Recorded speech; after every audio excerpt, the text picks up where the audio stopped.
আকাশ daily ব্লগের আরেকটি ভিডিওতে সবাইকে স্বাগতম। তো ফাইনালি সকাল সকাল ঘুম থেকে উঠে পড়লাম। ঘুম থেকে উঠে চোখ মুখ দিয়ে ফ্রেশ হলাম। ফ্রেশ হয়ে রওনা দিলাম বাজার করার উদ্দেশ্যে। আজকে মাছের বাজার ছিল আমার। তো ফাইনালি মাছ বাজারে চলে আসলাম। মাছ বাজারে এসে দেখি বিভিন্ন রকমের মাছ। তো কোন মাছটা নিব তাই ভাবতেছিলাম।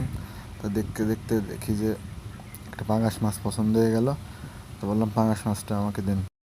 তারপর পাঙাশ মাছটা নিয়ে এলাম, কাটিয়ে নিয়ে আসলাম। তারপর সকালবেলায় খাবারে ছিল ডাউল, আলু ভর্তা ও ডিম সিদ্ধ। সকালে সাধারণত ডাউল আর আলু ভর্তা প্রায়ই থাকে, মাঝে মধ্যে খিচুড়ি থাকে। তারপর রেডি হচ্ছিলাম কলেজের উদ্দেশ্যে।